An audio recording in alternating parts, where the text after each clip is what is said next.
Hello, c'est Ingrid. Cette semaine, on se retrouve pour une vidéo où je vais customiser des chaussures. Je ne sais pas si vous avez vu la vidéo d'il y a 2 semaines où je parlais du rétro et du vintage, mais en fin de vidéo, je vous ai montré une petite paire de chaussures que j'avais trouvée d'occasion sur le fameux site de seconde main dont on ne dira pas le nom. Voilà, j'ai simplement craqué, je l'ai vu passer, voilà, je cherchais tout à fait autre chose et je me suis dit, ouh, faut en faire quelque chose. Voilà, m'a tapé dans l'œil. Et du coup, ben, comme c'est quelque chose que je m'amuse parfois à faire, je me suis dit que j'allais les customiser, même si elles étaient déjà très belles comme ça. Je me suis dit, bah, je vais profiter de l'occasion pour vous montrer comment je fais simplement avec de la peinture. C'est vrai qu'à la base, j'avais très envie de les faire en mode pin-up avec des fleurs ou un motif peut-être tatouage, ou voilà, quelque chose dans le genre. Et finalement, au fil des jours, en y repensant, je trouvais que la forme faisait très Charleston, très années 20. Et du coup, il y a un autre courant que j'aime beaucoup, qui est beaucoup plus vieux, puisque c'est début du XXe siècle, voire même fin du XIXe. C'est tout ce qui est art déco et art nouveau.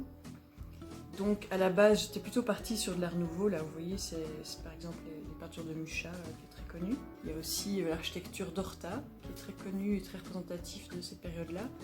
C'est vrai que j'étais partie plus sur des formes comme ça, art nouveau, voilà, très ondulées, etc.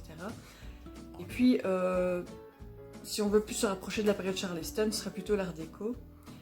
Et le fait que ce soit noir et blanc, voilà, ça m'a vraiment inspiré sur l'art déco en mettant en plus du doré dessus. Donc ben, j'ai fait toutes mes petites recherches sur internet, mes recherches d'images, qu'est-ce qui pouvait m'inspirer. Et c'est vrai que c'est en faisant les recherches que je me suis plus dirigée vers l'art déco que l'art nouveau. J'avais envie sur l'avant de la chaussure de faire plus de l'art déco et puis peut-être sur le côté des chaussures en haut, plus de l'art nouveau, plus souple et plus fleuri. Et puis finalement je trouvais que ça allait casser tout à fait le style que je voulais faire, donc je me suis basée plutôt sur de l'art déco, mais enfin tout ça vous allez voir dans la vidéo et dans le résultat final. Donc voilà, je vous montre tout ça en images, j'ai quelques petites explications pendant la vidéo, j'ai fait beaucoup d'avances rapides parce que sinon c'était très long à regarder. Donc voilà, c'est pour que vous ayez une idée de comment faire et je vous montre aussi les produits que j'utilise. C'est une technique, voilà, c'est de la peinture, vous pouvez tout à fait le faire sur une autre paire de chaussures. Donc ici c'était des chaussures en simili-cuir. Évidemment je sais d'expérience que ça ne risque rien avec les peintures à l'eau, acrylique, etc. Maintenant si vous voulez utiliser d'autres peintures, il faut toujours faire un petit test. Essayez de voir dans un coin discret ou un coin que vous allez retravailler. Moi c'est arrivé que je peigne sur certains sacs avec des peintures style Umbro, qui sont des peintures qu'on nettoie donc au White Spirit, tout ça. Mais voilà, je sais que la matière le supportait et que je pouvais éventuellement faire des corrections et tout ça en utilisant du White Spirit. Donc voilà, à tester, toujours à tester. Mais ici en tout cas avec la peinture à l'eau, vous n'avez pas de gros risque, à part que effectivement ça ne tienne pas le coup. Mais... Bref, trêve de blabla, je vous explique tout ça. Donc voilà, j'ai ma petite paire de chaussures. Elles sont franchement nickel. Il y a quelques petites traces de coups qu'on a forcément quand on utilise les chaussures, même une seule fois.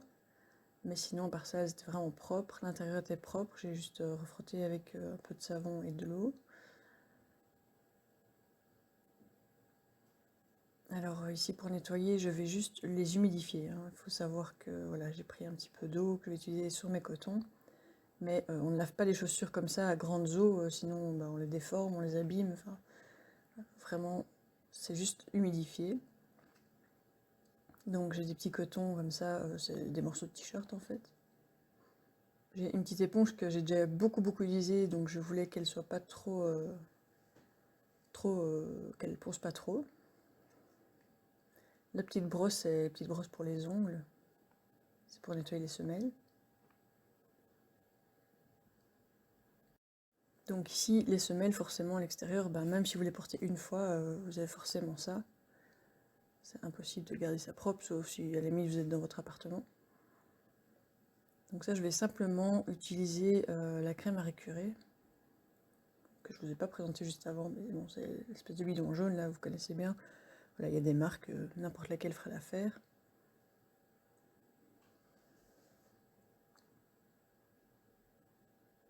Et la petite brosse pour les ongles, donc, petite brosse dure.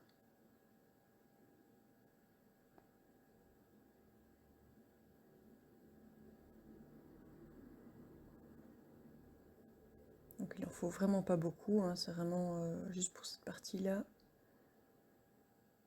Il va surtout falloir de l'huile de coude, il va falloir bien frotter, frotter, frotter, frotter.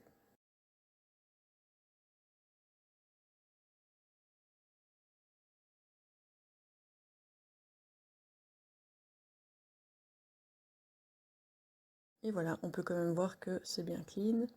Je vais juste rincer le produit, donc juste avec un coton un peu humidifié.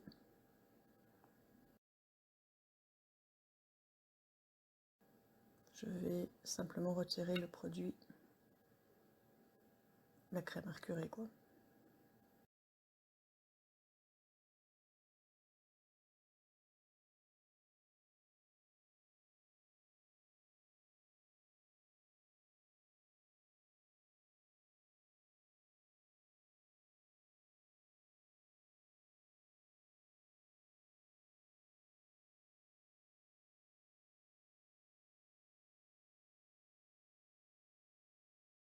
Donc voilà, ensuite je fais un peu le tour, donc oui effectivement il y a des petits coups, c'est des choses, c'est chaussures blanches quoi, en simili, donc forcément ça marque super vite.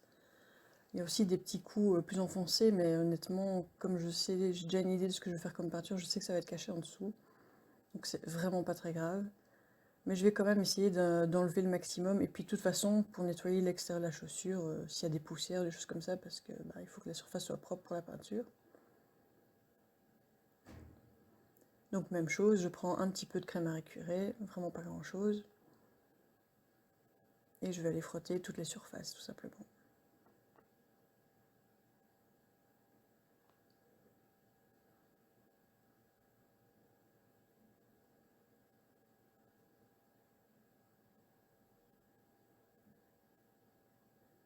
Et quand c'est fait, encore une fois, je prends le chiffon propre, je vais juste l'humidifier légèrement, histoire d'enlever toutes les traces qu'il pourrait y avoir du produit de la crème à récurer.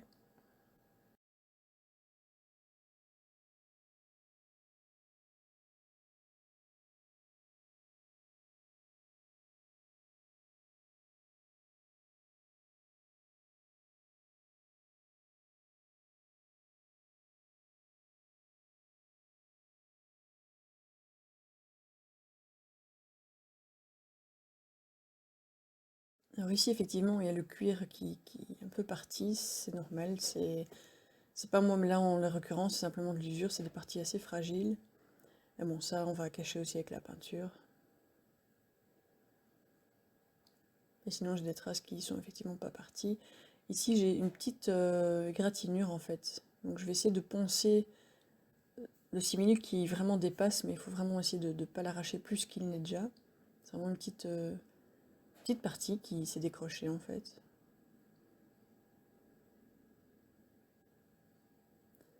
Et pour le protéger avant de peindre, je vais déjà mettre un peu de vernis. Comme ça va sceller les bords du simili qui était abîmé. Et puis bah, il y aura la peinture par-dessus, on ne le verra plus, mais au moins je ne risque pas qu'il parte encore plus que ce qu'il est déjà parti.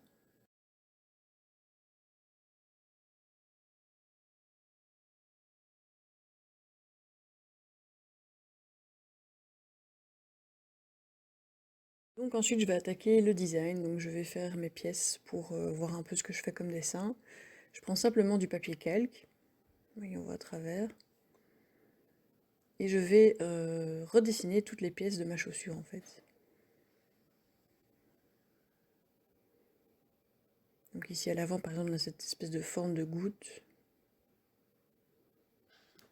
avec les deux courbures là sur le côté.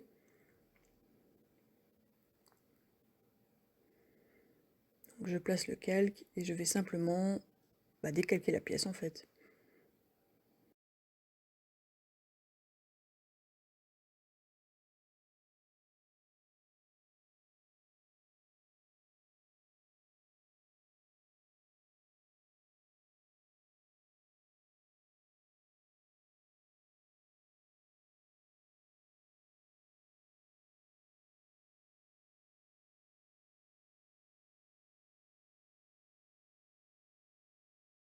Quand c'est fait, je reprends la pièce correctement pour bien la voir. Ça correspond bien. Je vais la redessiner proprement en fait. Je la plie en deux parce que je vais travailler forcément de manière symétrique. Comme ça je vois où est mon milieu. Et là je vais commencer à dessiner le motif que j'aimerais faire pour pouvoir le tester.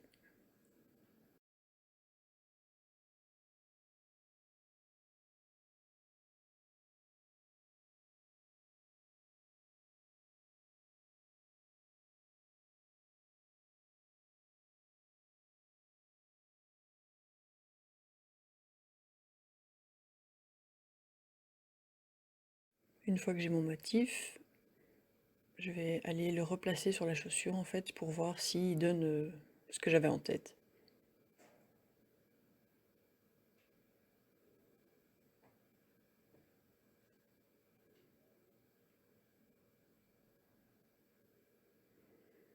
Par exemple ici j'ai fait plusieurs essais, j'ai fait plusieurs dessins en fait avant pour voir voilà, est-ce que je le fais plus court, est-ce que je le fais plus long.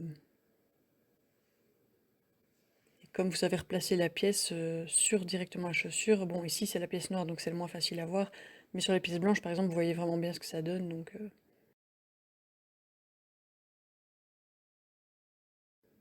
Ensuite je vais simplement faire ça pour toute la chaussure, donc je décalque toutes les pièces. Donc ici voilà c'est la pièce qui est sur le côté.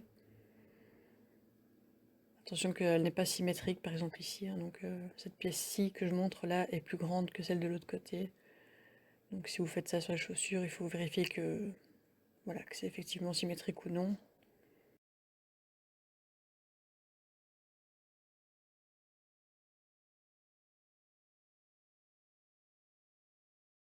Et donc voilà, je vais simplement dessiner toutes mes pièces.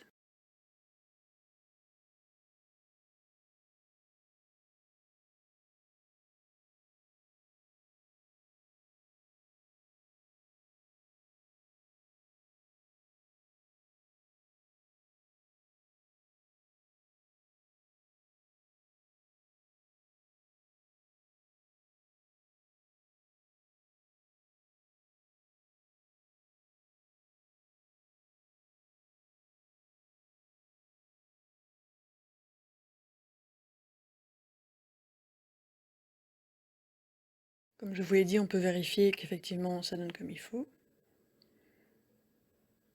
Ensuite ici, j'ai le talon, donc je l'ai coupé en deux, hein, je l'ai fait que la moitié, puisque là c'est symétrique par contre. Et que tourner autour du talon avec une feuille de papier calque, c'est pas possible. Et donc voilà, je vais simplement le travailler en symétrie.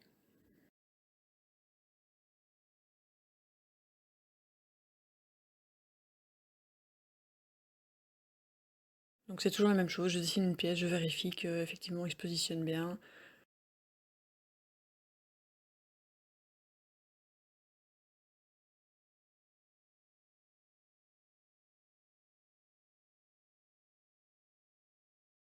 Et là je suis partie juste 2 minutes et voilà qui est sur la table et carrément sur mes dessins. Ici comme je n'étais pas trop sûre, j'ai d'abord fait plusieurs tests. Voilà, je voulais des petites fleurs mais les motifs allaient trop petits. Donc j'ai fait plusieurs tests d'abord sur ma feuille et quand j'ai trouvé ce qui me convenait, je le reporte sur mon calque, ça évite d'utiliser plein de calques pour rien.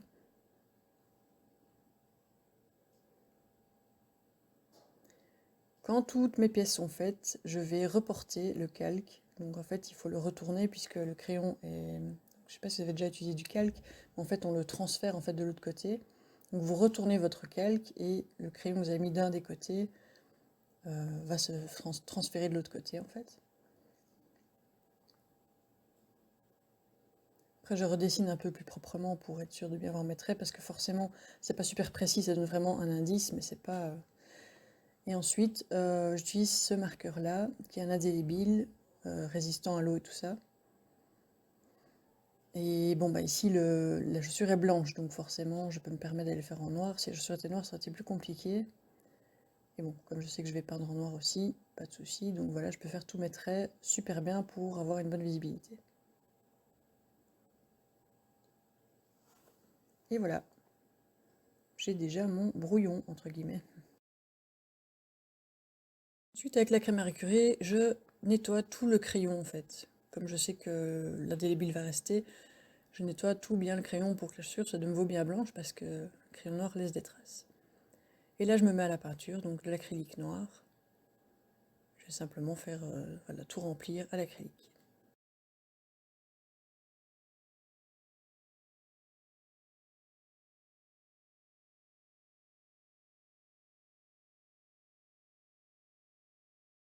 Donc voilà ce que ça donne. Je vais être obligée de mettre une deuxième couche pour que ce soit bien noir.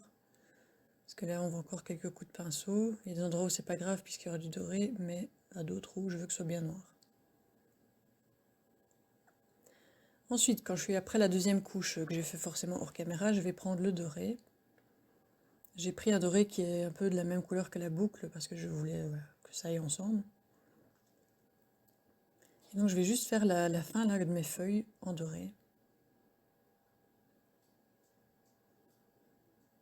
Si vous voulez, j'ai fait une deuxième couche dans le haut de la feuille, mais le bas de la feuille, je l'ai juste mis en noir, mais en une seule couche. Comme ça, je pouvais bien voir où je devais placer mon doré.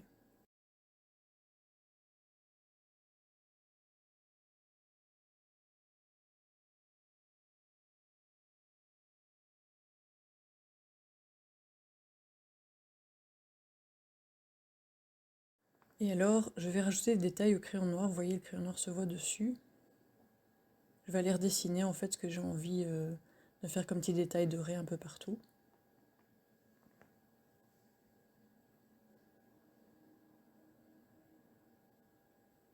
Voilà ce que ça donne.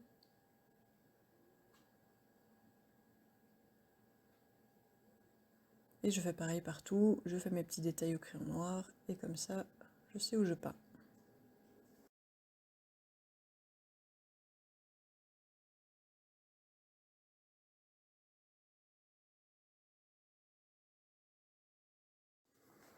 Après, il me reste à faire la partie noire ici. Ça, c'est un peu plus compliqué parce que le calque va pas forcément se voir, ni le crayon noir non plus. Mais je le place quand même juste pour vraiment avoir des petits repères, et puis je vais le retracer au crayon noir, en fait, directement sur la chaussure. Et puis, je le peins aussi.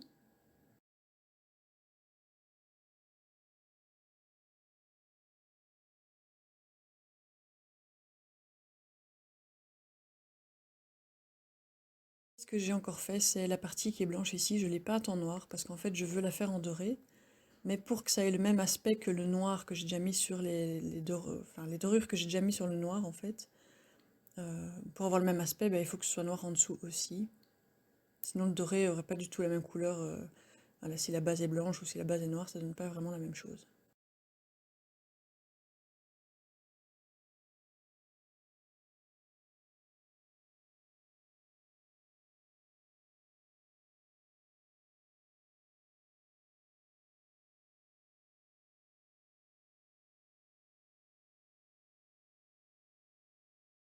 Donc j'ai fait la même chose au-dessus.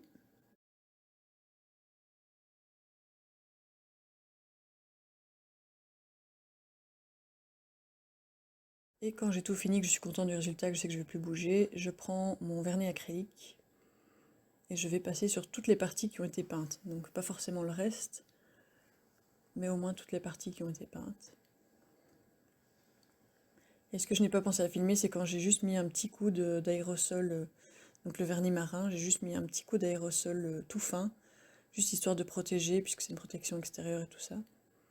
Mais normalement, avec le vernis acrylique, ça aurait déjà été suffisant. Et voilà le résultat.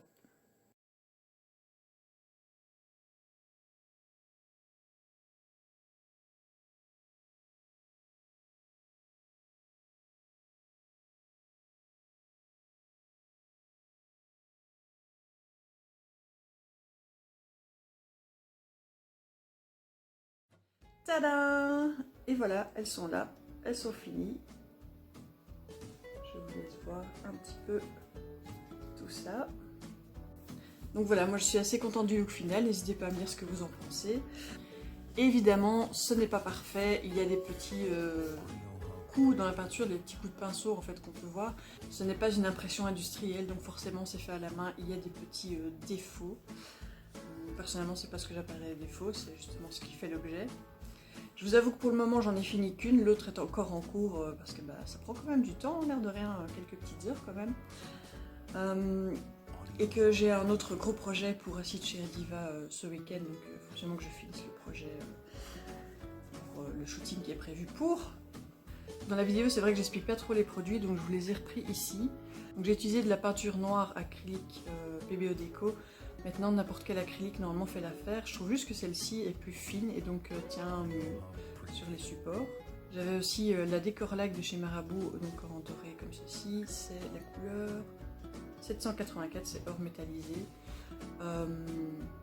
Voilà, pareil, je trouve qu'elle tient bien et qu'elle recouvre pas trop mal, parce que les peintures métallisées, souvent, c'est un problème de couvrance. Ensuite, pour sceller le tout et protéger, j'ai utilisé ce vernis acrylique mat, qui vient de chez Action, celui-ci, c'est Van Bleyswyck, je pense que c'est un peu l'imitation de Van Dijk, voilà. Mais il fonctionne bien, donc je m'en suis déjà servi pour d'autres choses et je sais que je n'ai aucun problème avec ce vernis. Et pour la couche finale de protection, j'ai utilisé ceci, qui est donc le vernis marin de chez Odif. C'est un vernis que j'utilisais quand je travaillais justement dans un magasin de fourniture artistique. Je l'ai découvert, il tient super bien pour tout ce qui est à l'extérieur et tout ça, donc je me disais que pour les chaussures c'était pas mal.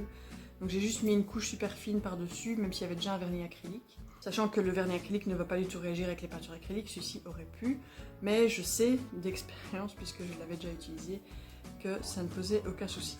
Alors l'acrylique ça résiste à l'eau, évidemment, si vos chaussures sont mouillées ça va pas poser de problème. Maintenant on ne parle pas d'aller marcher sous la pluie, de sauter dans les flaques. En même temps, je pense pas que c'est le genre de chaussures que vous allez mettre si vous voulez vous faire une petite partie de saut dans les flaques. Mais voilà, je vous dis si jamais, la seule chose que l'acrylique craint, c'est un frottement. Donc si par exemple vous avez vraiment quelque chose qui va griffer la peinture, ça effectivement ça peut sauter, même avec les vernis de protection, c'est un risque. Mais voilà, sinon à part ça, c'est vraiment quelque chose qui tient super bien. Et maintenant je vous parle de la petite surprise. Alors, petite surprise, je suis pas sûre qu'on puisse dire vraiment petite surprise, parce qu'en fait, je vous explique. Je fais une pointure 41 et ça, c'est du 39. Alors comme je vous l'ai dit, j'avais craqué dessus, c'est juste en les voyant passer, j'avais bien vu que c'était pas ma pointure. Mais du coup je me suis dit c'est pas grave parce que moi vraiment le but c'est de m'amuser à faire ça, d'en plus avoir l'occasion de vous montrer comment faire. Et je me suis dit que je pourrais vous les faire gagner. Alors bon, soyons sérieux les 5 minutes, j'ai quand même mis pas mal de travail là-dessus, j'ai mis du matériel dedans aussi, donc forcément ça va pas être tout à fait gratuit. C'est-à-dire que si je vous les offre, on va faire un petit concours, mais voilà, comme vous le savez, c'est un petit peu difficile de se faire connaître via les réseaux, et pourtant c'est comme ça qu'on doit se faire connaître aujourd'hui. Nous on a un projet vraiment voilà, dont on va sérieusement commencer à parler le mois prochain, on va commencer l'étude de marché et tout ça. Donc on a vraiment besoin d'avoir de la visibilité. Donc ce que je vais vous demander en échange de cette petite paire, c'est un tout petit peu de votre temps pour simplement partager nos réseaux et voilà, partager avec vos amis si vous aimez en tout cas ce qu'on fait. Dites-le autour de vous, parlez-en. Donc ce qu'on va proposer, c'est pour le moment sur Instagram on est à moins de 100 personnes qui nous suivent et sur Facebook on est à 130 je pense pour le moment. Ce qu'on va proposer c'est que vous choisissez le réseau que vous préférez. Ça peut être Facebook, ça peut être Instagram, mais il faut qu'une des deux pages soit à 350 personnes pour qu'on puisse mettre ceci en jeu. Mais donc voilà, dès qu'on arrive à 350 personnes qui suivent notre page, soit Facebook, soit Instagram, on mettra ces petites jolies choses en jeu, donc avec un concours. Bref, en attendant, n'hésitez pas à commenter la vidéo, dites-moi ce que vous avez pensé de ce relooking. Dites-moi si vous allez vous y mettre aussi. N'hésitez pas, hein, si vous vous servez d'un tuto de la chaîne, n'hésitez vraiment pas à nous montrer les résultats, ça nous fait vraiment toujours plaisir. On a Arlène qui nous a montré une photo de sa robe qu'elle a faite grâce au patron couture gratuit, donc qui était pour le projet de Noël, mais qui effectivement peut servir toute l'année. Elle en a fait vraiment une petite robe toute mignonne de Noël, on a vraiment craqué, c'était adorable. Donc nous, ça nous fait super plaisir de voir que le travail qu'on a fait, derrière, il y a des personnes qui s'en servent et font de chouettes choses avec. Alors, la semaine prochaine, là je suis en train de travailler sur un patron de couture de nouveau, qui sera de nouveau gratuit. J'ai fait un petit sondage sur la page Facebook et sur Instagram pour voir si ça vous disait qu'on utilise la thématique de la Saint-Valentin sur ce projet-là. Vous étiez assez enthousiaste, même si certaines personnes n'ont pas été intéressées, ce que je comprends, c'est pas forcément la Saint-Valentin, c'est bon. Bon, l'idée c'est pas de faire un projet que vous aurez plus du tout porté parce qu'il aurait été trop sur la thématique, c'est vraiment juste de proposer un modèle en fait, voilà, avec des petits cœurs ou un truc un peu qui fait rappel la Saint-Valentin puisque c'est deux. Donc comme je vous le disais, je suis en train de préparer le patron, la semaine prochaine normalement la première vidéo sera tournée, j'espère. Où je vous explique comme l'autre fois toutes les étapes, donc on découvre le patron, on l'assemble ensemble, on le place sur le tissu, et donc voilà, semaine prochaine, soyez là parce que nouveau patron, et nouveau patron gratuit encore une fois. Sinon, je le répète encore une fois, mais abonnez-vous, n'hésitez pas, mettez la petite cloche là, comme ça vous êtes avertis quand il y a une vidéo qui sort. Vous avez tous les petits liens vers les réseaux sociaux pour partager notre page et pour faire monter le compteur d'Instagram ou de Facebook. Je le rappelle, c'est l'un ou l'autre, vous n'êtes pas obligé d'arriver à tous les deux. Ce serait parfait, hein. Si on arrive à 350 sur les deux réseaux, c'est génial. Mais c'est pas le but, vous pouvez faire un des deux, choisissez votre préféré. Et donc quand on y sera, ceci sera à gagner. Donc voilà, j'espère que cette vidéo aussi vous a plu aussi, que vous avez pu apprendre des choses et que vous allez vous y mettre. Hein, parce que c'est toujours le but de la petite vidéo, c'est de vous voir créer aussi après. Ou que vous serez présent pour jouer à notre petit concours et gagner cette paire de chaussures. De toute façon, j'en reparlerai quand on aura grimpé sur les pages, donc il n'y a pas de souci, on en rediscutera et je vous expliquerai comment faire pour les gagner. Je vous dis à tout bientôt et à la semaine prochaine. Ciao!